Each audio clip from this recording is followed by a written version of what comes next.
Hello, everybody.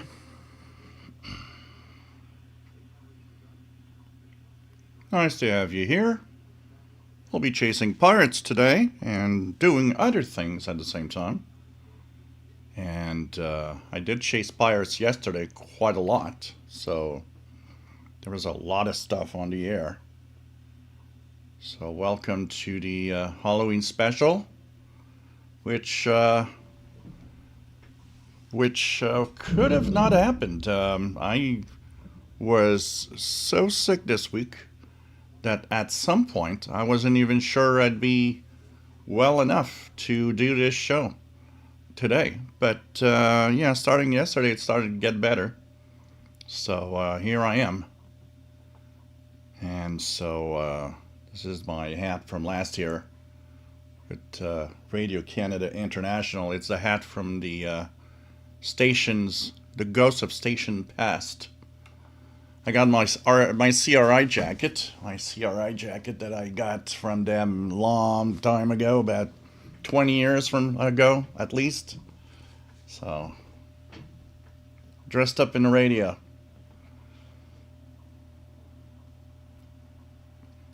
So let's make sure everything's all right. I will get HF Underground so I can check for the schedules. And I will check. Preom for the number stations, see what's out there coming up. I will check so EIBI space is not updated, but I've got a list from Aoki, their latest list. That's October 31st, yesterday. So I'll be opening that to find stations we're listening to. It should be pretty accurate, as it takes the input of a lot of people and just puts them in that database. So that's what I'll be using to find out whatever we're listening to on the bands. So I'll open it in a Excel Excel spreadsheet. I wanted to have spreadsheet and Excel at the same word. An Excel spreadsheet, and we'll unbox something today. So a little later we'll do that. We will be unboxing the. Here we go. I got my loop antenna, the GA490, the Shibo, and so we'll look at what's in the box. And I couldn't put it up because it's been raining too much, but hopefully before next show, this will be up and running my radios again here in the shack. So can't wait to test that out. So I got this actually faster than I was supposed to. So this is good news, and I can't wait to put it up and test it out. So we'll be checking that. And what else do we have?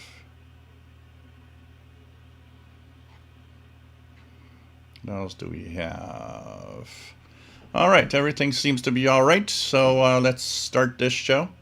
Hey, everybody, welcome aboard. This is the Shortwave live show. We're here every Saturday at 20 hours Universal Time.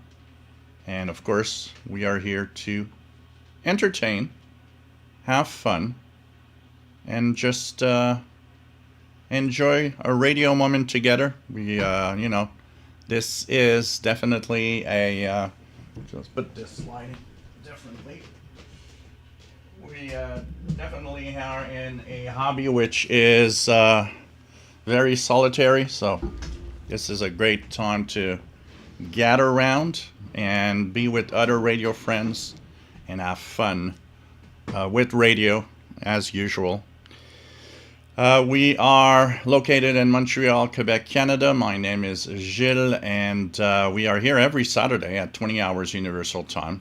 That is going to be a little tricky for some of you. In Europe, you guys in Europe already know because you have done your time change.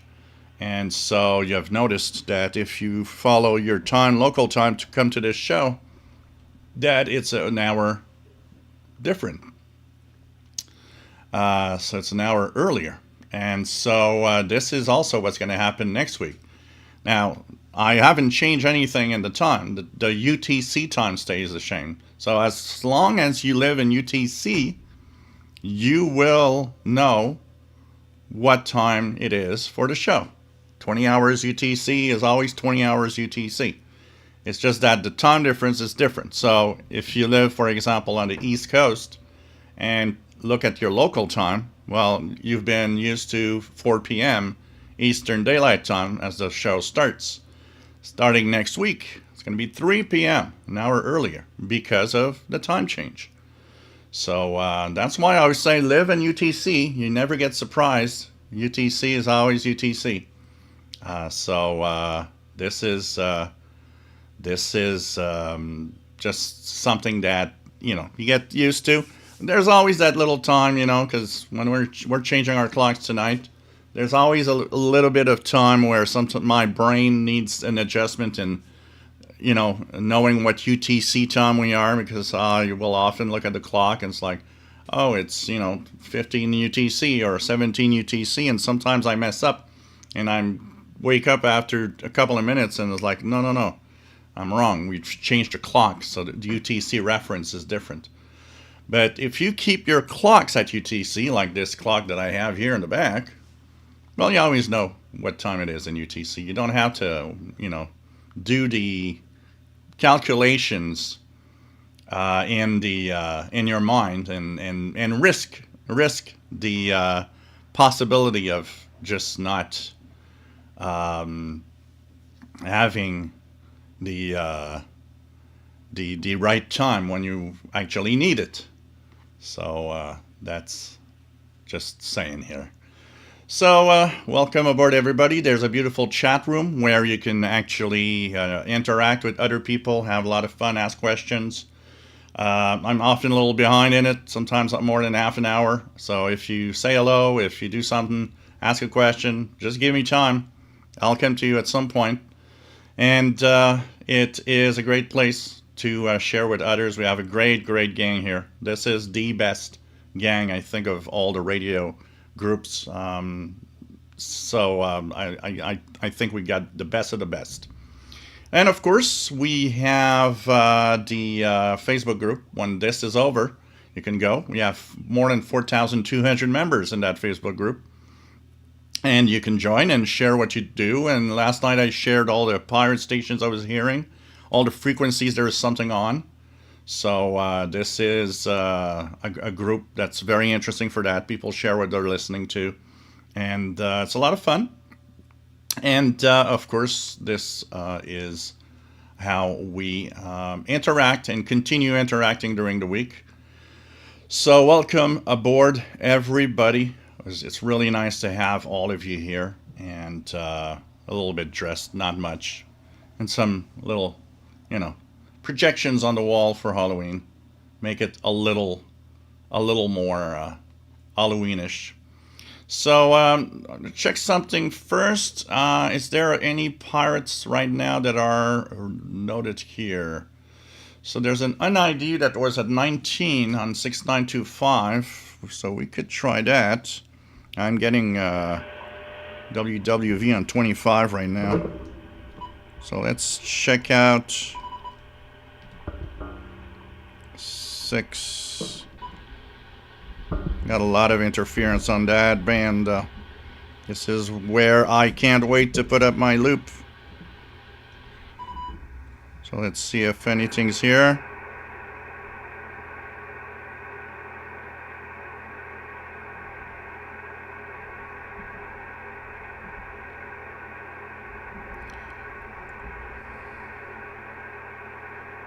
So I can hear something faint in the noise, but nothing more right now. There's something very, very faint in the noise, and doesn't seem to be anything else around it. So right now, not very successful at receiving anything. It's still early. It's a little early for pirates on the East Coast. In the next couple of hours, more will, of course, pop up. So we're going to be checking that out throughout the broadcast, finding any Halloween pirates and chasing down. There's going to be probably a lot tonight. There were a lot yesterday. I mean, it was nonstop. At some point, there were like 4 or 5 different pirates at the same time that you could just tune around. All I did was tune the one that the signal level was the best, and so this was pretty much what I did. So cheers, everybody. Let's start this show. Usual beer. And let's get this on. So Richard Wagner, nice to have you here from Northeast Illinois.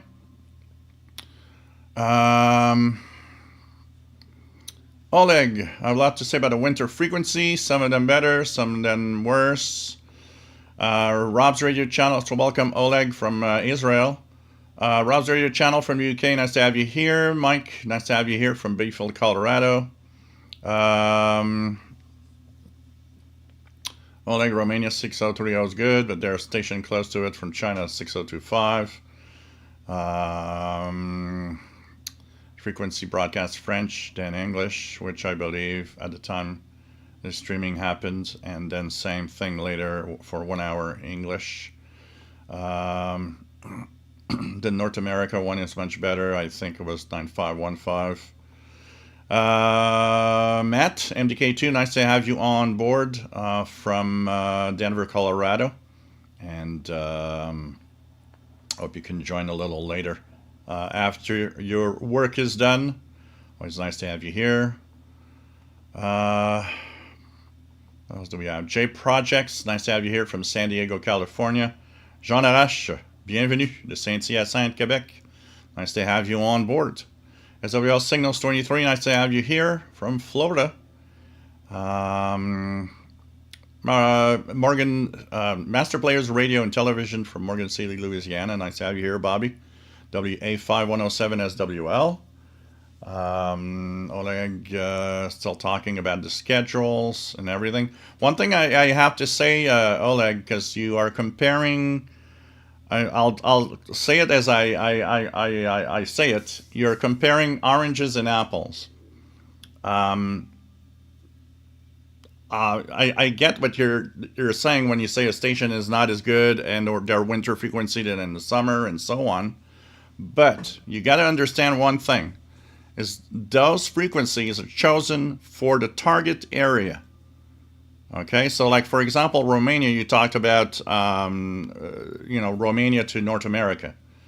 Well, it's not meant to you. So if it's not good in the winter time, it isn't a problem for them because you're not the target area. To compare if stations are chosen good frequencies, you actually have to look at the schedules and see if they have broadcast to your area, and if the winter frequencies or the frequencies they're using for B25 are actually suited, well suited for your area. Because the rest for a station is kind of uninteresting. If a station like Radio Romania or Voice of Turkey, you hear them well, but you're not the target area, it's not where they want you necessarily to listen to. They want you to listen to when they broadcast to you in their direction, your direction. So that's why you got to be careful with, they chose the wrong frequency. They chose the wrong frequency because you hear them less where you are, but if the target area is not your area, they actually might have chosen a good frequency for where they're broadcasting to. And that's the the balance. Because on shortwave, we do hear a lot of stuff from, that are not target area related. So, I'll hear Vatican radio broadcasting to Africa quite well, but yeah, the Vatican radio is not broadcasting to North America with that broadcast. It's broadcasting to Africa. So it's nice to hear them, but we're not the target area. And, when they change for winter or they change frequencies, well, yeah, it's possible that the new frequency might not be as good as it is. An example of that is NHK. NHK World, Japan, usually in the summertime, their frequency for in the daytime in French, here in the, around 2030 UTC, something like that, is usually not very good in the summertime. But in the wintertime, they choose another frequency, and from the transmitter side they're using, well, actually the broadcast is coming in well. So you might say, oh, wow, they have a better frequency for the B25. Well, not for North America. It's not intentional that North America gets that signal. They chose what's best for their target area, which is Africa at that time. And by chance, it actually makes it better also in North America. So it's interesting to have you comparing all the broadcasts, what you hear, what's better, which is not as good, and so on. Absolutely. But keep in mind that a lot of those frequencies are not intended to your area. So they might not be as good because where they're broadcasting from, the frequency might be different and not suited for good propagation to Israel, for example. Valts, nice to have you here from Latvia and doing some F2 propagation on 6 meters this week. Cool. I should check that out. I haven't checked 6 meters in a little while. I'm waiting for a new balun, and I'm going to set up a new antenna outside. So I'm going to be checking out a few things. Craig Martinetti, nice to have you on board. James Farley, nice to have you here from Old Bridge, New Jersey, KD2GUZ. James Farley's, everyone else having trouble with shortwave schedules app crashing. Remember that shortwave schedule app is outdated. It's an old app that doesn't have updates anymore. And so that means that the app, as the phones and tablets and devices get updated, will eventually not work anymore. Don't forget that, because the developer of shortwave schedules just abandoned the app itself. So it's not going to work eventually on, you'll get an update on your phone, it's going to stop working. And many phones, what it does is it works, it just can't update anymore. So that also is the problem, the major problem, when usually that means the app is not going to work at all anymore. Rotten Animal, nice to have you on board from Toronto. The Rorex, nice to have you here. Says looking for the GA490, looking forward to the loop review. Yeah, this is going to be interesting. I looked at it. I just peeked in the box, and it feels like a K180 WLA kind of an antenna, kind of the same thing.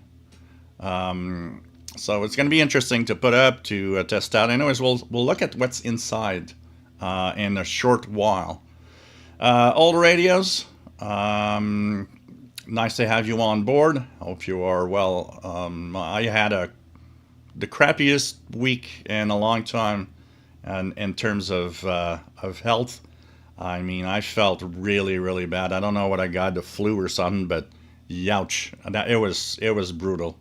But it was short. It's like it lasted 3 days of very intense. I feel crappy, just want to sleep.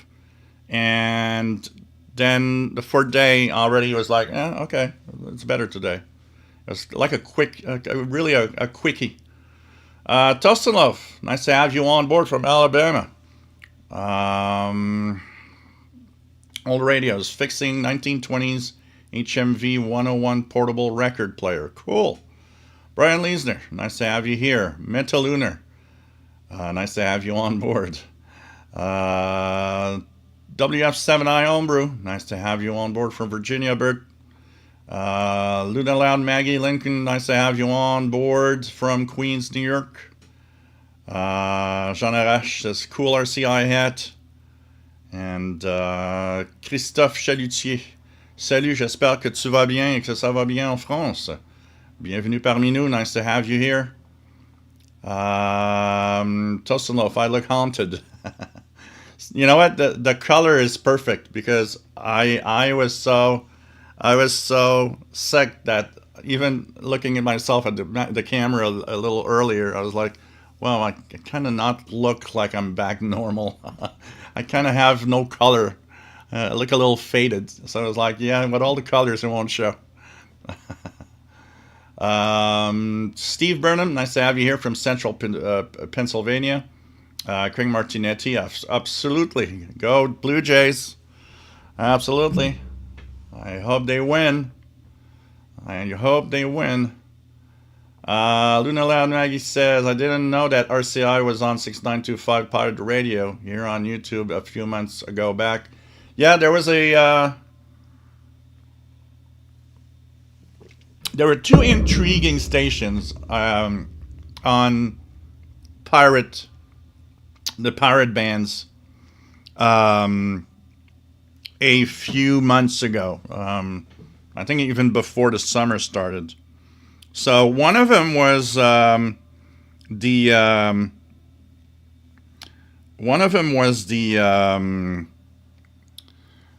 Radio Canada International Pirate that popped up. And it popped up a few times and disappeared, and I haven't been heard since. And there was another one which was linked to a separatist movement here in Quebec, and they were calling themselves the Voice of Independent Quebec. And that came on 2 or 3 times also and disappeared forever. I think it was the first time I've ever heard a pirate that was political in Quebec politics. I've never heard a pirate like that before. And I mean, even in the days when it was more intense, where there could have been a pirate, there were no pirates. So it was very, very interesting.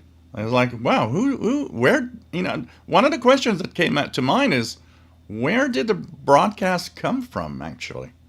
I was very curious, but I haven't heard both RCI Pirate and that Quebec Pirate haven't been on the air since. That's kind of interesting. Brian Leesner, thank you so much for the tip from Philadelphia. And by the way, if you like what I do, if you want to contribute, I got a new antenna now because I had to replace my ML830. Well, your contributions help me in doing that, in buying new radios and doing stuff, upgrading the studio, doing the best I can, and staying on the air, staying alive every Saturday, and having the best possible content, and posting. I'll try to be posting as much as I can also on the channel. But it's thanks to you guys.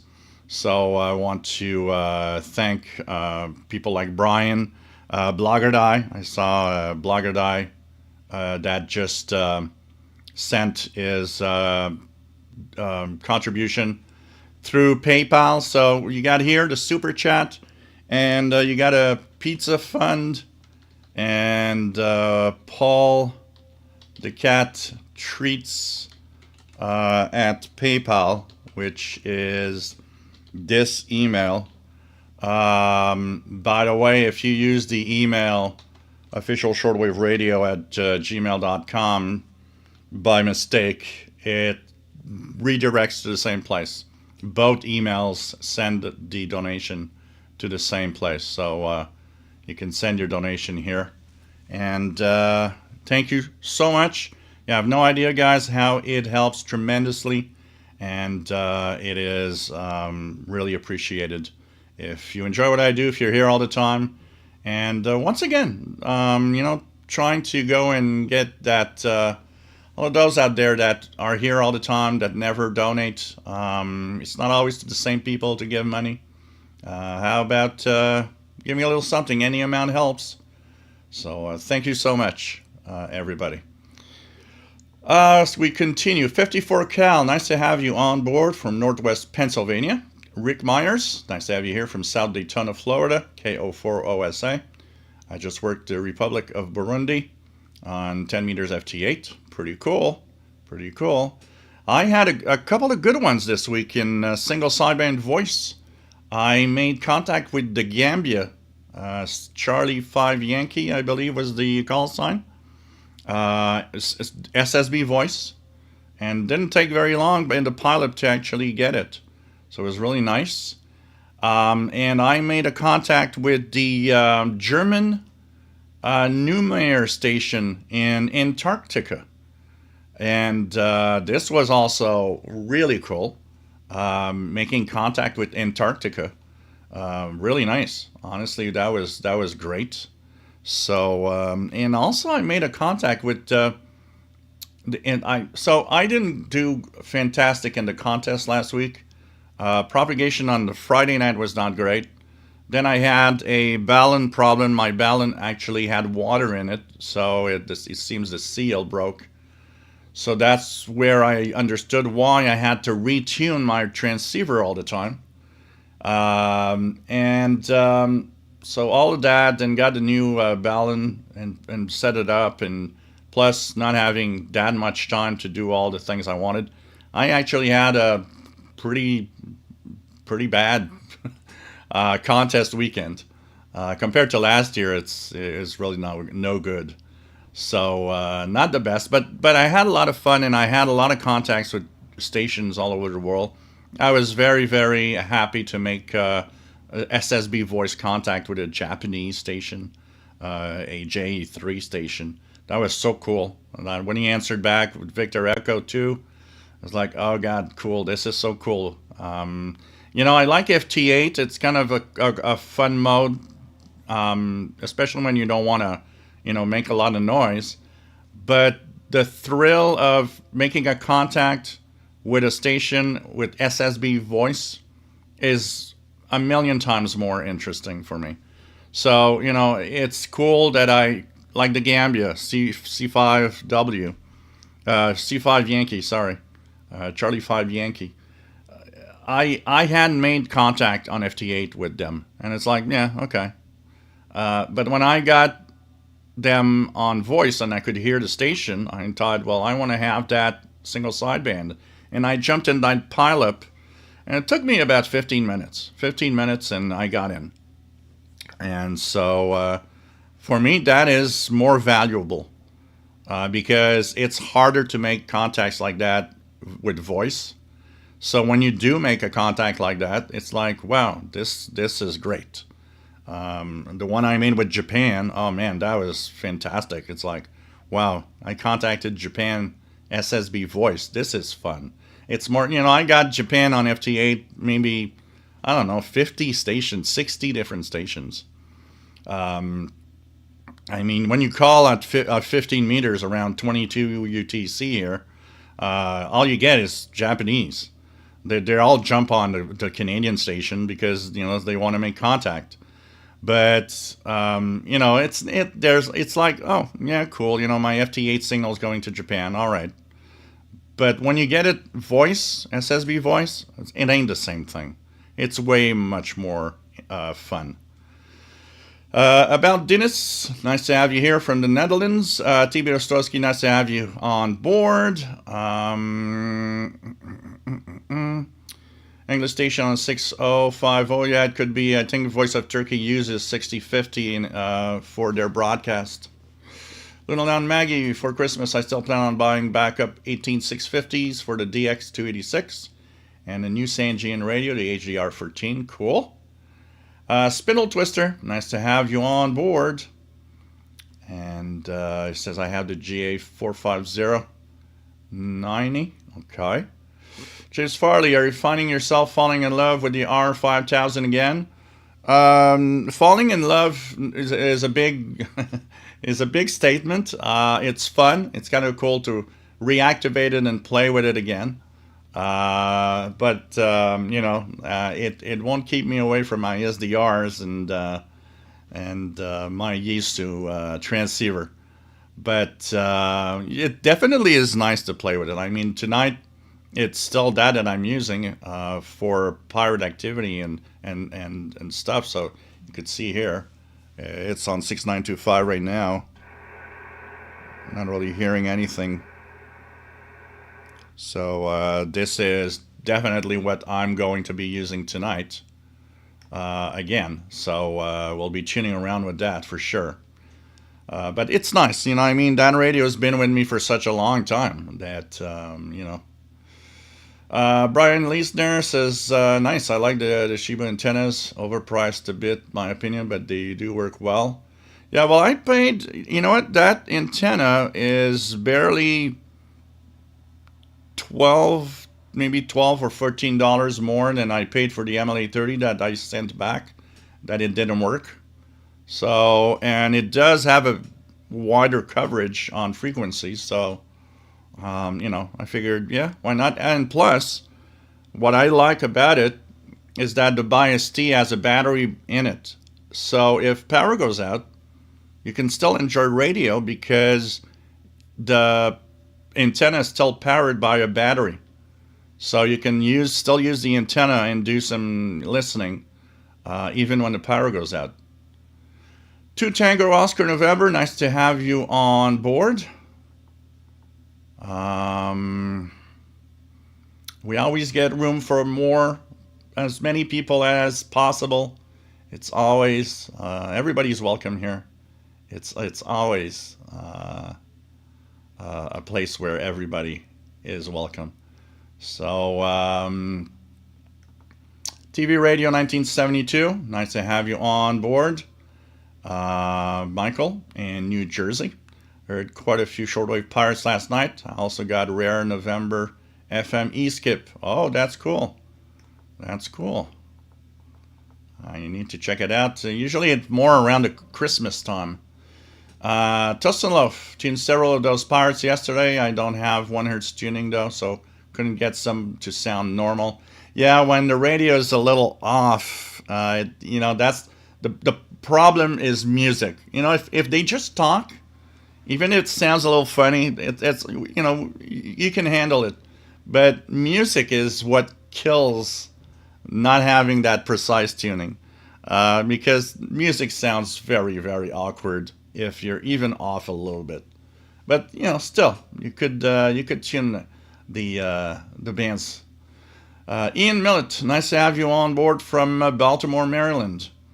Tibor Ostrowski, anyone get any Pirate DX on Halloween? I got a few good catches. So yesterday I got many. I got Halloween Radio, which was IDing in Morse code several times. I got WDOJ with his Halloween show. I got WTF Pirate. I got... let me think about it. I got what was the name of the pirate that I got? So I got Chainsaw Radio. I did get one called Chainsaw Radio, and there was one that was called the what was it? I forgot the name. The one, let me just see if I can find the name here. There was one that was called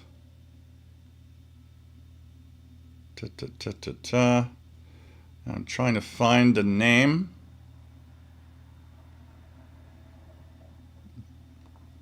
It had a very peculiar name. So it was the cosmonaut system. I got the cosmonaut system also. So those were the pirates, and several of I got a few that are still unID'd. When I look at the HF Underground page, still unID'd. So a few of them that I did get have no identification of whatever. So I don't know what they were, but they kept secret for some reason. But it was a really, really nice night for pirates yesterday. Spindle Twister has the Deshibo 450 and used it in the house. It works great. Cool. Just 2362, nice to have you on board from Oshawa, Ontario. New to Shortwave, well, you're in the right place. Blogadai, nice to have you here from Virginia. Out on the patio after an unplanned Windows update with a big bag of radios. That's cool. That's for Halloween. You give radios to kids at Halloween. Here it was raining like crazy yesterday, and it's like the worst scenario for Halloween. Cold and rainy. Lunanon Maggie says, okay, he's talking Coast and Love. TV Radio 72, I wish the United States didn't have to change times. It should be year-round standard. I know. We've been talking about that for so long. Koroleva, the time change messed me up bad on Monday. I was so tired. So for us, it's going to be this weekend. Lagadai, you can schedule an event on Google Calendar in GMT time zone so it doesn't change. Yep. Brian Leesner, there's always a small push in the US to stay on DST. I like that, but it's always just talk. Yeah, pretty much. It's been years. I mean, how many years we've been talking about, let's stop that crazy time change thing. Nothing ever happens, and nothing ever is happening with that. Ricky, bonjour. Nice to have you on board from Calgary, where it's windy and 13. Yeah, the West Coast, I was watching the weather. Apparently the West Coast is having a little bit of a kind of a heat wave for this time of year, which is very interesting. Very, this is what we're getting now, these weird weather patterns. Here on the East we were drenched in rain here. So,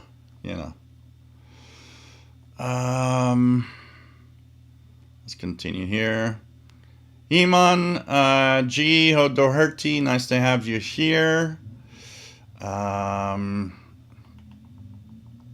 SWAT Cats having fun with 10 meters.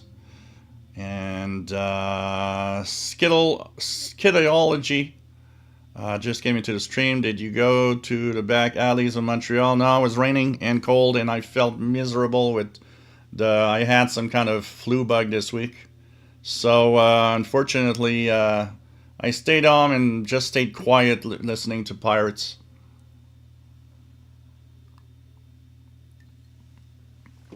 The weather was not nice yesterday.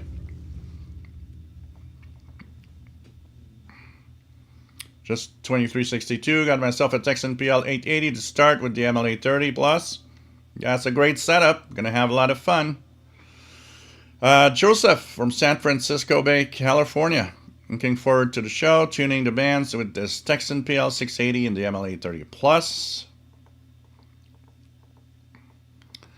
Fat Bear, nice to have you on board. Penny's Yarn Crafts, nice to have you here. Happy Halloween. Our friend Heman got a lot of distant stations on 27 megahertz SSB and 20 meters too. Cool. Radio XH Data USSR, nice to have you here. And there's jamming on UVB 76, 4625. Yeah, there's a lot of that going on. And Kaviva, nice to have you on board. Bonjour et bienvenue from northwest of France. Don Royal, WA733SWL, just got Codescend DX286 radio. Congratulations, you're going to have a lot of fun with that. All right, Jay Dakota, nice to have you on board from Winsville, Missouri. Brian Leesner says, looks like good propagation in my area. CHU on 3330, WWV on 25, both pretty decent today. So this is nice. And Fat Bear says, he likes my wall ghostly projections. Yeah, they're kind of cool. Kind of cool. I have like 3 different slides I can put in it that have Halloween stuff on it. I should have selected all 3 and changed them during the show. Could have been kind of interesting to make a variation of what's out there. Brian Leesner, there's lightning somewhere between Colorado and Pennsylvania. Joseph, NHK is great, favorite and stable friend here on the West Coast. Don Royal, WA7330WL, nice to have you here from Sun City, Arizona. Hey, Jasmine, nice to have you here from Seattle. Oleg, I see since 6030 is for Western Europe, then what on the doesn't have issues with other stations? Yeah, because that's also the thing. It's like, for example, if you have a conflict of 2 stations in your area, like that 6030 and 6025, well, that could be just your area, unfortunately, that has that problem. But where that station is broadcasting to, they don't hear that China station, so there's no interference. That is often why it's difficult to know if a frequency is good or not outside of a target area. Lunaland Maggie says getting CHU 7850 on this PL 330 right now. Just 2362. Yep, the Shortwave Scheduled app was definitely a great app, but the developer is just not doing anything anymore. It's really it's just abandoned. So and it's not available in the store anymore. So if you have a device, the only way to test it out, you have to sideload the app. And on the most part, it's going to stop. At some point, it won't work on any device anymore as the versions of Android move forward. Sometimes it could be even blocked just for security reasons. What they're going to say is, well, it's like it's an old app that hasn't had any updates. So for security reasons, they're just going to block you from getting it or for from the app working.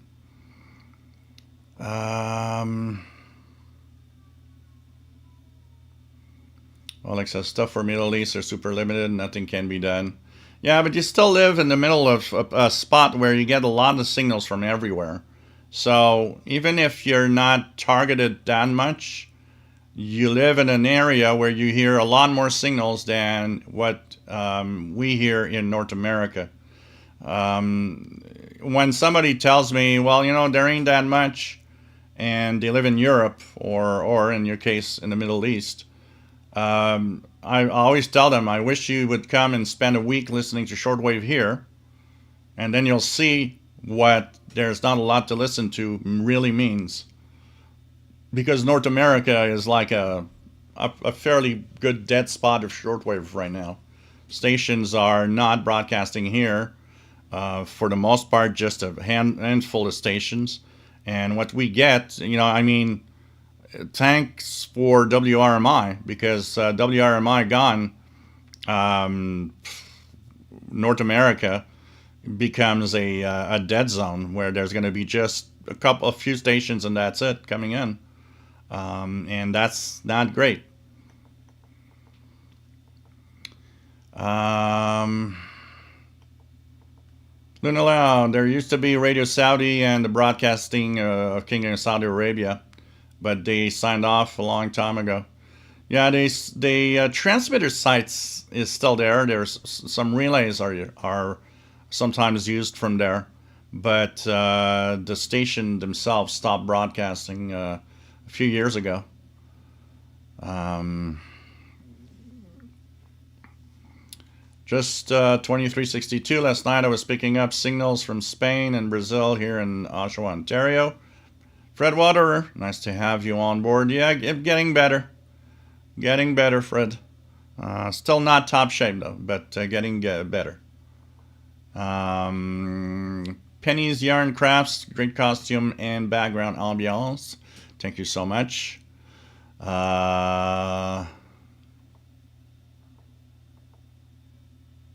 James Farley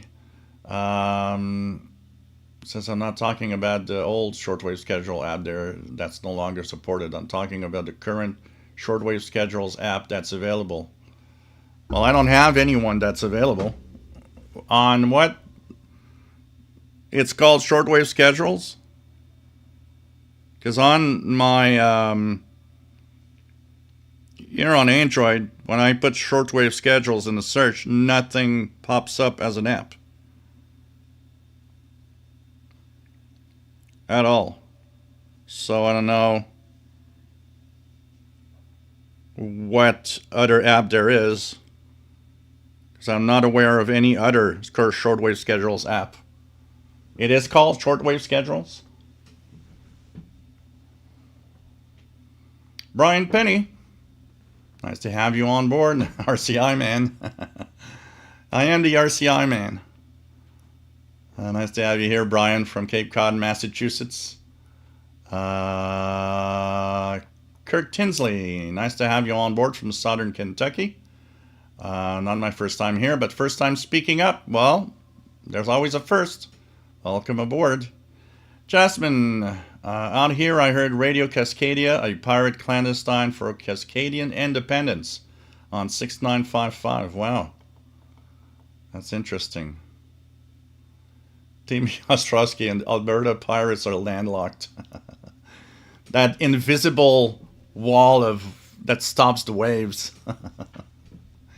Jean Larache, I wonder if there were any pirates in October 1970 in Quebec. Probably not. Back then, there were hijacking existing stations like CKVL 850. You know what? I had a discussion with Sheldon Harvey on when that happened this year. We had that Quebec pirate. So I've been into pirates and understood that pirates existed. Like, pretty late in the game. I mean, I started listening in 1982, but I learned that pirate radio stations existed more like in the 90s. So it took 10 years for me to wake up and see that, oh, there's pirates. And, of course, I had a better radio, so it was easy to tune in. So I... That was we had a discussion on that. I was like, well, if there's this station that was a pirate talking about Quebec independence, did you ever hear one of those back in the days when the politics were really, really hot?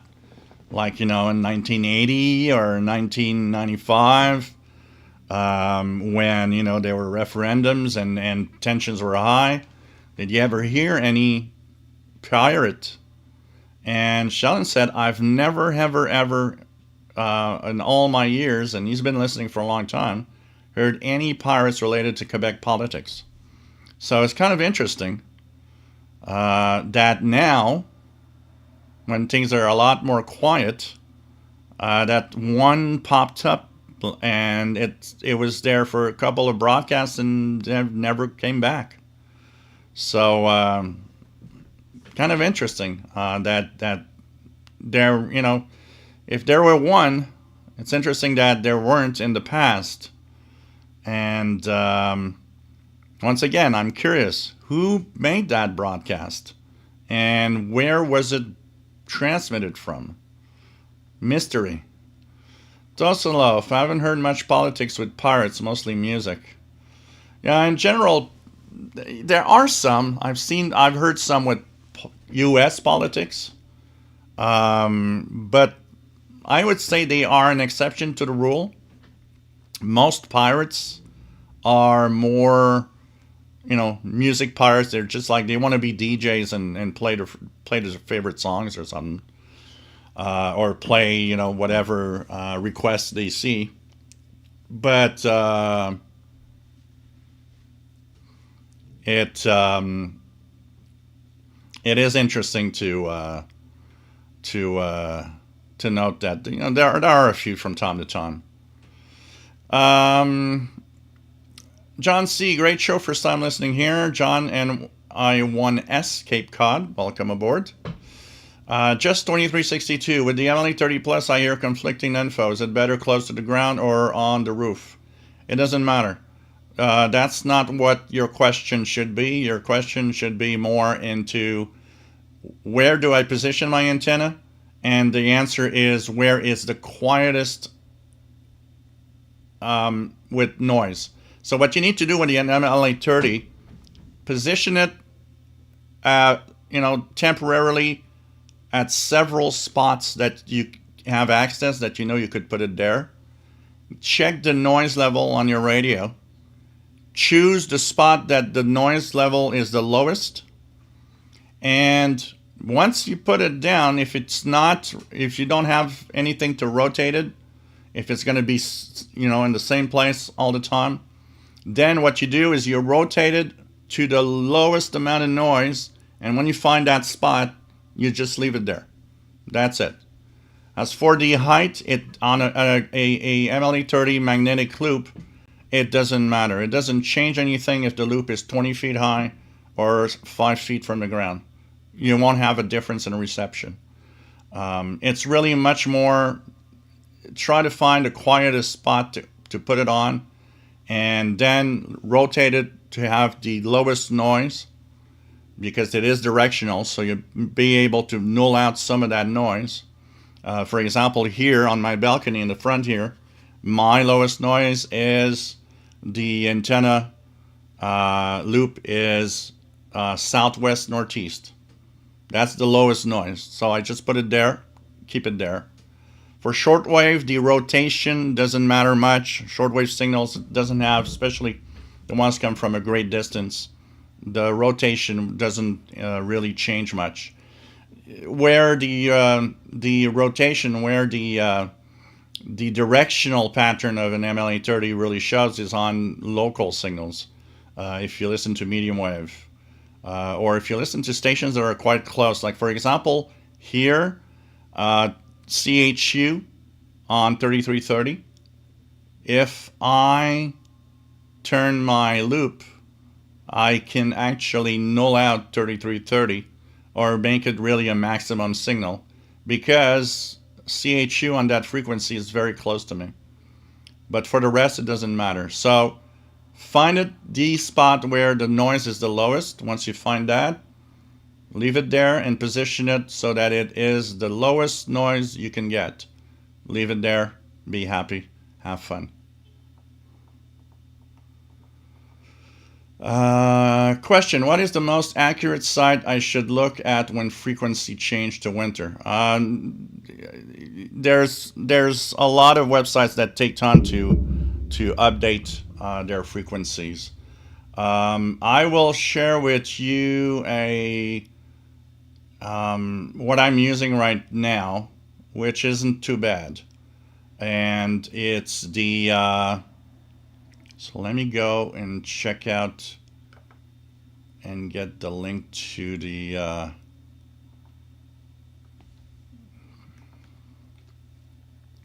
let's go get the link to the download.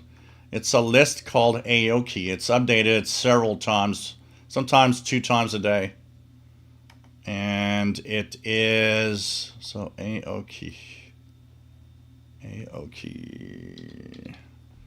It's a Japanese group that actually keeps the Aoki list up to date. So I'm going to put copy link.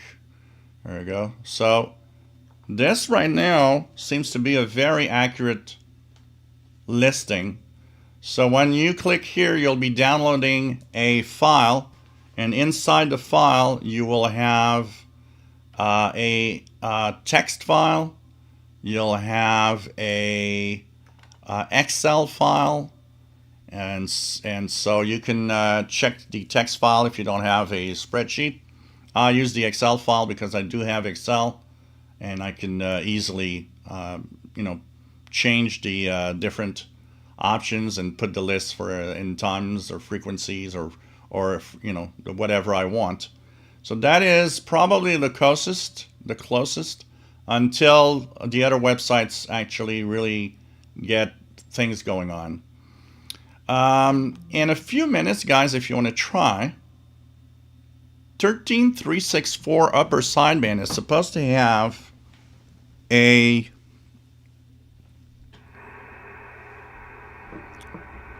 XBA2 number station from Russia.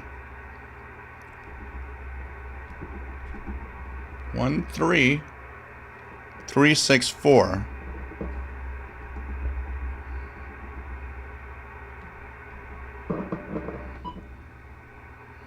Upper sidebands.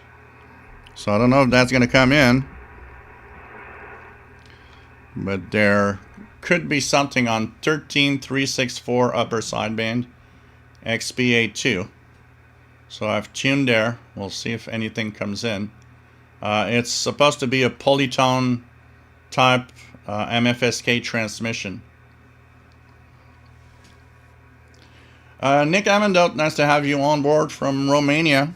But for the most part, Oleg, all the websites that are outdated right now, they will actually eventually be up to date. Even EIBI Space. Sometimes it takes... I've seen EIBI Space take up to 2 weeks, a good 2 weeks, before updating one of their schedules when there was a change. So don't worry, they will be up to date at some point.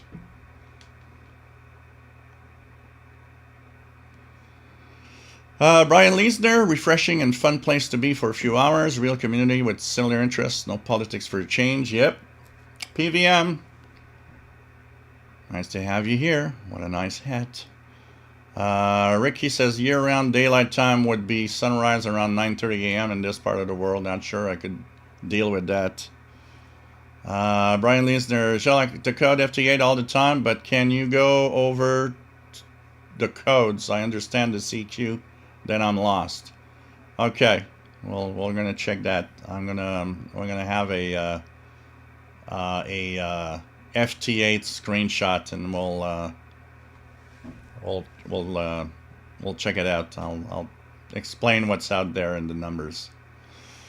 Don Royal, WA7330SWL. Nice to have you here. Oh, yeah, already said. Got my Kenwood R5000 in 1985. Yeah, mine dates from somewhere in late 1989, I believe. T. Rostowski, I know what you mean. I've had my Sony NCF 2010 for over 30 years now, and other radios may be better, but I have affection for the ICF 2010. So, yeah.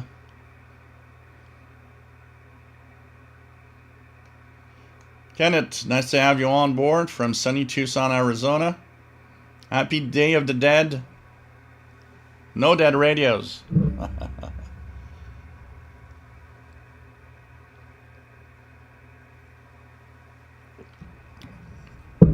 Yeah, I heard a lot of comments. Tony Pavic in British Columbia was mentioning how XFM shortwave was strong over there.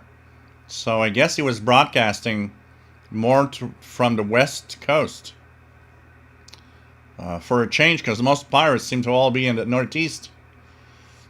Robert Varner, nice to have you on board from New Jersey, KC2TEL.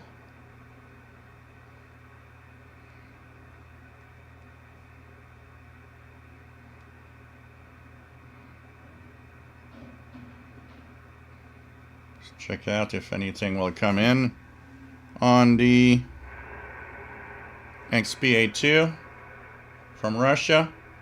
Atari, nice to have you on board.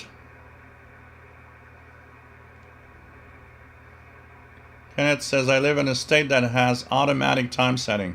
Don't want to learn standard time. Fred Water, I love falling back, springing forward, not so much. Tonight I hope we spring her forward. Go Jays. Yeah, I really hope they win, I'm going to tell you that.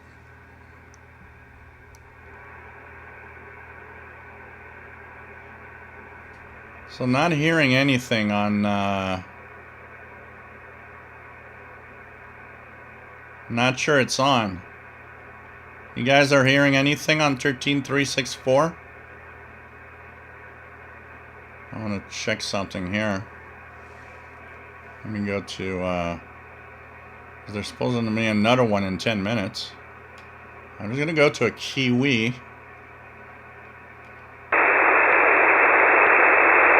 And I'll put the frequency in on U20. I want to see if it's there. 13364. Nope. It's not on U20, so it's just not there. There's no they're not transmitting. I've noticed recently that the XPA2 and the XPB seem to not be on their transmitting schedules. Most that I've tried lately are not on the air. So I don't know.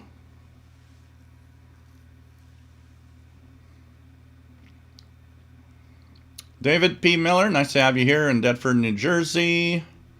Yep, Arizona does not do the chime change. Here in Canada, I believe Saskatchewan does not. John C., is it worth getting the World Radio TV Handbook for 26? John NI1S in Cape Cod. It's not for everybody. It's a book that is very oriented towards the broadcast and the broadcaster and the radio industry. So even though it does have some information and some useful information for a shortwave listener, I don't buy it regularly. I always jumped years because I never really was that fond of the World Radio TV Handbook as a book for the shortwave listener. And we've got so much stuff on the internet now that's updated all the time. But for what it is, which is really a book about broadcasting, it is an amazing book. So this is where, when people ask me, should I buy it? The question is, depends what you like and how you want a book to be. If you're looking for a book to help you in your shortwave listening, you're not going to get that from the World Radio TV Handbook. If you're looking for a book that is going to give you schedules of stations and all of that, there are schedules. There are things in there for that, for sure. But I prefer going online, and it's not to say that the book's not good. On the contrary, it's the best book for what it is. It's just very niche in what it is, and it is not like the book that was for the shortwave listener is very simple. It was the Passport to World Band Radio. That was a book for the shortwave listener, and that I miss, like a lot of us. That is the book for a shortwave listener. The World Radio TV Handbook is great if you're looking for addresses and phone numbers of broadcasting stations, more info, detailed info about who's the broadcaster, who's the owner of the antenna site. You'll look at UK, and you'll look at Wooferton, and then you'll see Encompass is the company that owns the transmitter site, and you'll have their phone number and email address and stuff like that. This is what it is. It has tons of info that is difficult to find on the internet, honestly. There's a lot of stuff that's very difficult to find on the internet about really detailed info about the broadcasters and all the companies around that with the transmitter sites. For that, amazing. It is the best reference. And we got to give them for that. There's a little bit of radio reviews and stuff like that in it. Yeah, definitely. But given the price that is sold for, even on the electronic version, it all depends on what you're searching for in a radio book. I know they're probably going to sell a lot because it's the last hard copy version this year. So if you want to have a hard copy, this year's the last one. Starting next year, there will be electronic only. They'll have their web version. So that's really up to you. Here in Canada, that book costs 100 Canadian dollars. I'm not paying that for that book. But, all depends what you're looking for and what you want. Atari, well, the X-Asia DO8 808 is good on medium wave. I'm still dealing with the static on shortwave. SSB is okay. Can just get the hams from sounding like they have marbles in their mouth. I use the fine tuning. Yeah, well, the static is not a problem with the radio. It's really a problem with your area where you are listening. So that, if you want to have better experience of shortwave radio, you'll have to take the radio on a walk to a park somewhere and sit down further away from houses and businesses. And for the SSB, the single sideband tuning, well, that's a question of experience. Tune as many single sideband signals as possible. At some point, you get a hang of it, and it's kind of cool to check it out. And don't forget that for hams, if you go below 10 megahertz, like 40 meter band, 7 megahertz, you have to put yourself in lower sideband. For the rest, 99% of everything on shortwave is upper sideband, with a few exceptions of lower sideband mixed in.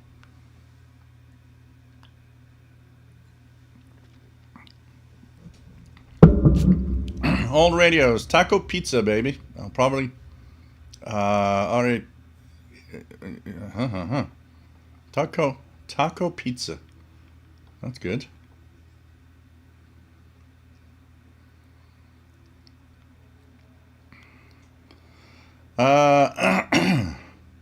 Lunala Maggie, lots of FT8 activity on 28 megahertz. Yeah, the 10 meter band is open now like crazy.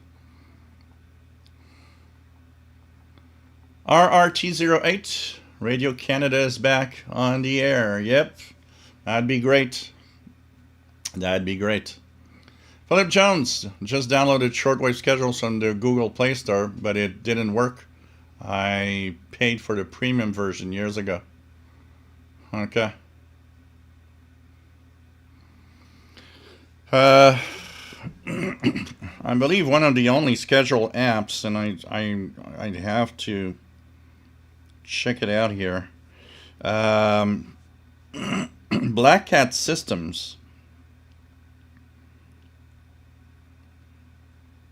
had a app. Let me check it out here. Black Cat Systems. Oh, there's Stephen Cooper. That's one I haven't seen in a long time. Stephen Cooper does have an app called Shortwave Radio Schedules. I don't know if you guys can see it here. Stephen Cooper. That app is free. I don't know if there's an in-app purchase. Possibly there is. So this is what it looks like. Now it's downloading and organizing. Okay, open. Clear cache. Open app. Well, it doesn't work. That's interesting. It crashes on my phone. All right. And I believe Black Cat Systems had an app. Black Cat Systems. Need to check out what they had. They used to have a shortwave schedule app. But yeah, it seems to be getting more and more difficult to find anything on Android that has schedules. Well, I'm gonna have to check that out.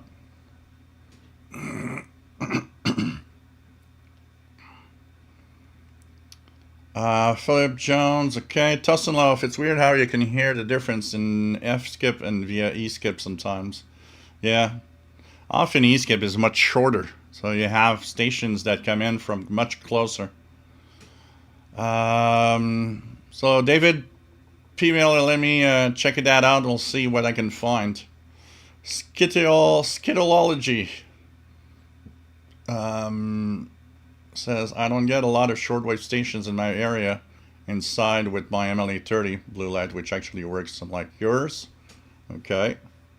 And yeah, there's it also depends on you have to look at your noise floor. This is very important. The first thing to look at is really the noise floor. What's the how much noise do you have on your radio when you're trying to tune? This is very important because it will tell you what's your limit on what you can hear. Because there's quite a few things that can be listened to, but the lower the noise you have, the more you'll have to listen to. But if you have really high noise, it kills your shortwave totally. An example this week I listened to, and in Ontario you should be hearing that. Voice of Turkey, Radio Romania. These are relatively easy to hear on their schedules, on their transmissions. From WRMI now we have a really cool hour of Radio Polonia on 15770. Radio Slovakia also. There's Radio Prague also broadcasting WRMI. And there's broadcasts that you can hear like Brazil. You can also, when propagation is good, there's a lot of Chinese signals lately. But once again, it all depends on what the noise floor. Here my noise floor is high, but when I compare myself to a lot of people, yeah, it's not as bad as others. And so that means I can hear more. This is the sadness of shortwave, is the noise is killing the hobby and shortwave in general. But when you go to a park or you go somewhere where there's no noise and you scan the bands, you suddenly understand that there's a lot of signals out there on all the frequency ranges, but they're all washed out in the noise. Like here, BBC World Service, many frequencies in English and French would be easy to hear, but the problem is my noise floor is making them, washes them away.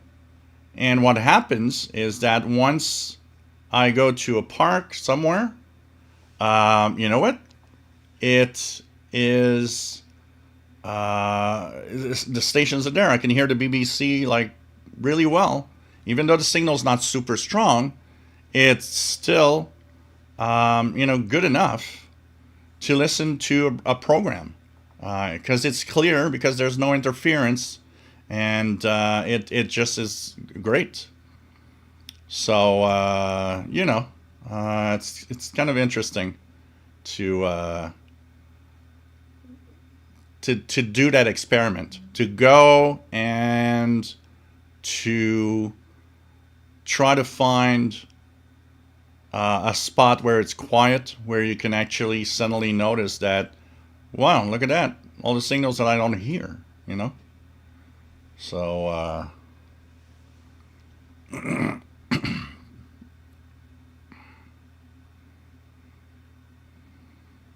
so what else do we have? Kenneth says this group does not give you permission to be sick. Good. I have to be here all the time. I can't. I'm going to get fired? You're fired. So Skidiology says I get more with the telescopic outside, blue light MLA30 inside. Well, either you have too much noise or make sure that the MLA30 really works. But maybe your MLA30 has too much noise inside. If you have better, normally, if it's noisy everywhere, you should have better reception with your MLA30 inside than on the telescopic. But if you tell me you have better on the telescopic outside, then either it's in a position where it's way too noisy and you're not really getting what the MLA30 is capable of, or make sure that it works. It doesn't mean because the light's on that it works. You have to see a difference between when it's plugged in and not plugged in and the power. If you don't see a difference between plugging in and not plugging in, it ain't working. Jay Watterson 69, nice to have you here. RJ Dakota heard parts as far back as late 70s. Maggie, the Eton Elite Executive Elite 750 and Elite Satellite are garbage, so Sangean 909X2. They should be like Sony and Texan. Sangean 909X2 is not bad. The biggest complaint of the I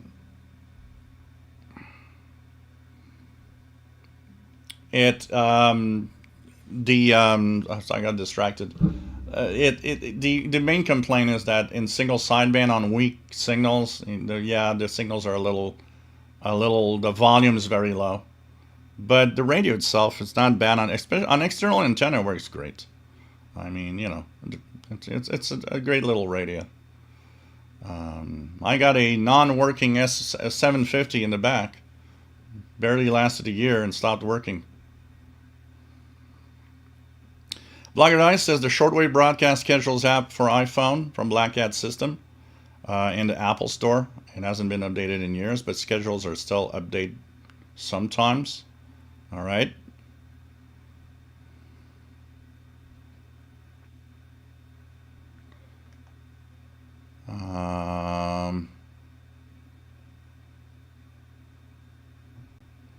Jay Orison says, dang, Paul assures me that he was not behind the pirate broadcasts.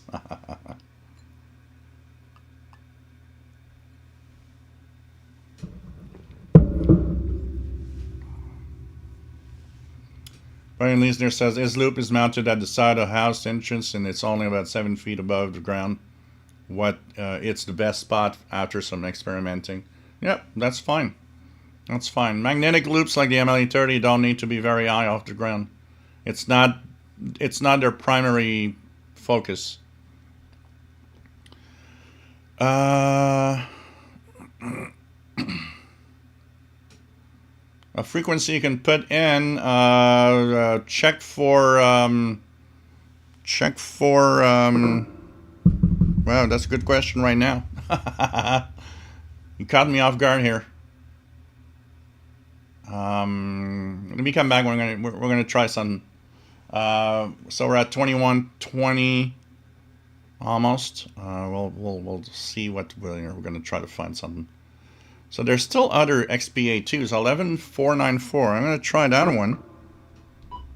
11494.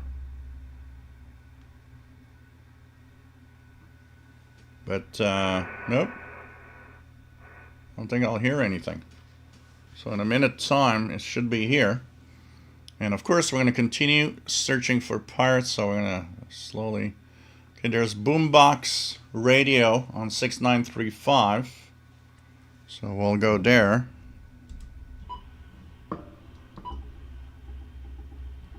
Six nine three five 69.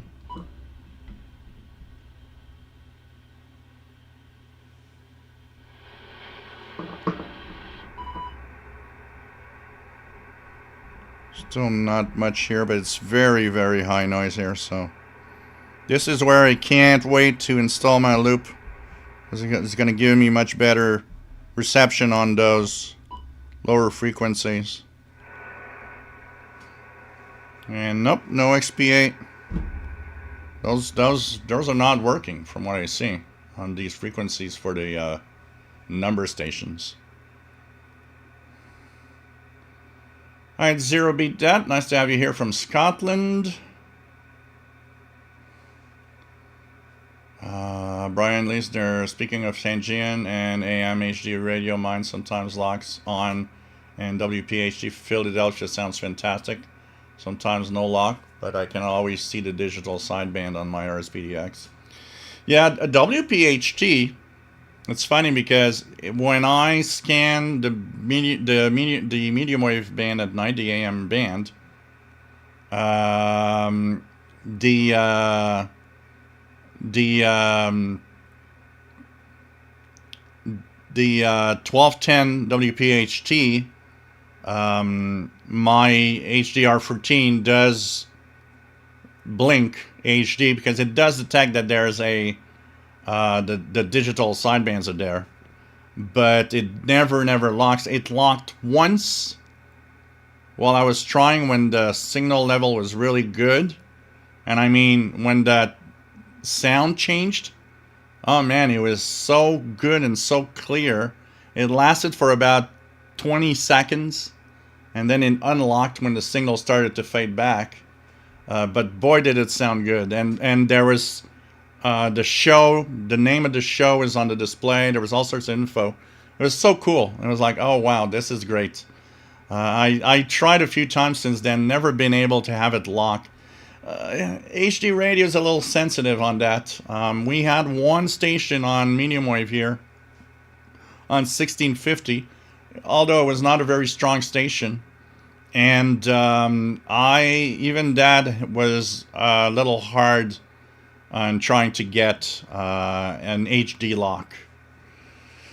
Master Players Radio, has Sheldon sent out the CIDX bulletin yet? No, absolutely not, and it won't be before next week, almost. I haven't even sent my utility bulletin yet. I've not even done one word of it. I told Sheldon I will send my utility tomorrow night. That's how bad it felt this week. It was like everything just went to, okay, not important. And so now I got to do my utility call and send them tomorrow. So I would not expect the messenger before the end of the week, at least. Even Sheldon's very busy with all the stuff that he has to do.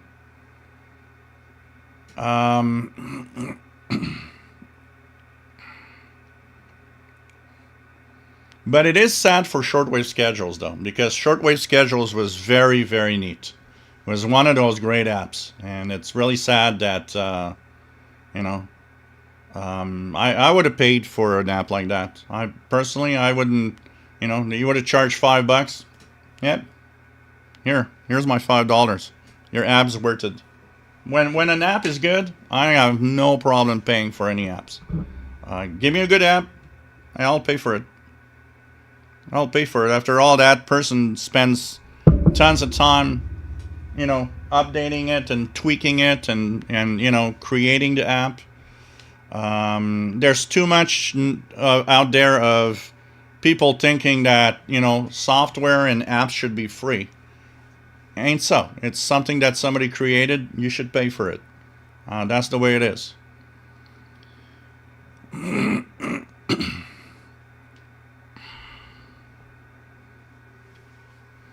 They won't, Skidology. They'll win. I'm positive on that. RJ Dakota, I used to have 4 HD radio stations near us, and they all sounded great. Problem was if you wanted to tune to adjacent stations. SWL signals had nothing on 13364 except some Kodar. XFM Shortwave, welcome aboard. We had 3 to 4 signals last night covering North America pretty well. The West Coast Relay has been getting a lot of love lately, as those folks have a lot of trouble hearing East Coast stations. So welcome aboard. Thanks for sharing with us. I could see, because as I was tuning the pirate stations here in Montreal, I was also looking at Glenn Hauser's World of Radio I/O group and HF Underground, and I saw Tony Pavic in British Columbia saying that, wow, the relays of XFM shortwave were amazing on the West Coast. So it's kind of cool. Here on the East Coast, I had at one time, I think, 6 different pirates all at the same time. It was pretty crazy. So it was a really good night for pirates. Hopefully, maybe tonight we'll have more. So if you are aware, XFM shortwave, of anything, let us know.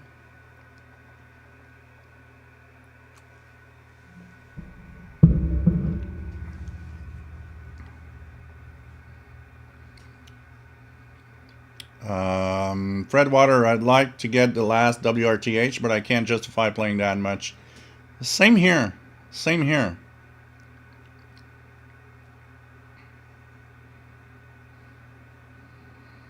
Same here. You know, it's a lot of money. 54 cal, 8438 upper sideband, PBB Dan Elder Holland RTTY. Can you decode that? Is it a unencrypted signal?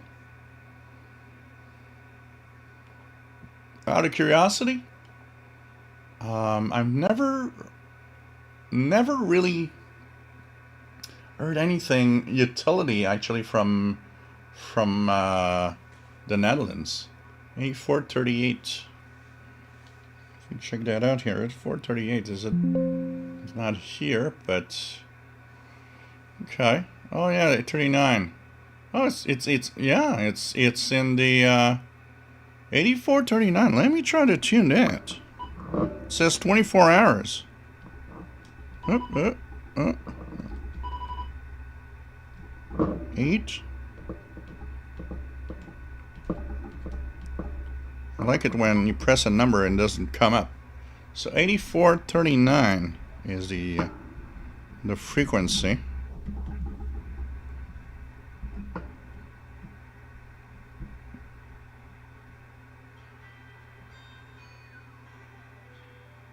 I do have a carrier though. Yeah, it is there.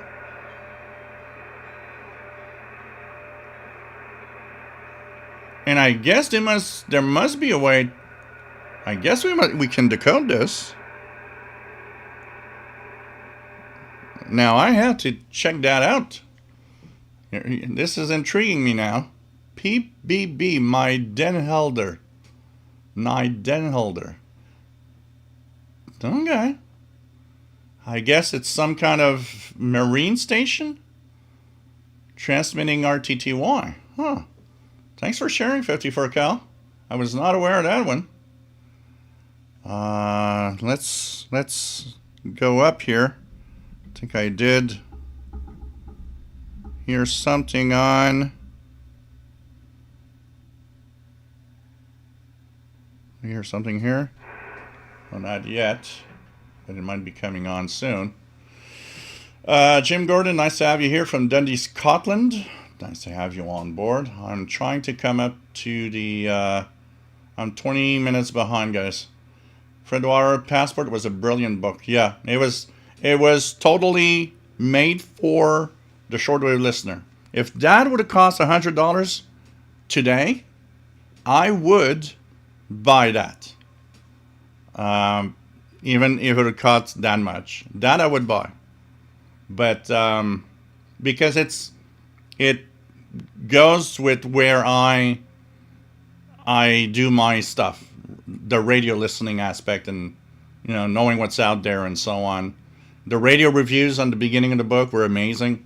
I mean, I would look at all the radios all the time and just be so cool. Joseph, anyone use AI for frequencies? Yeah, I've used Copilot to ask for frequencies. They're not always precise though, and they obviously take it from the schedules they find online. But sometimes they're accurate, sometimes not. You got to be careful.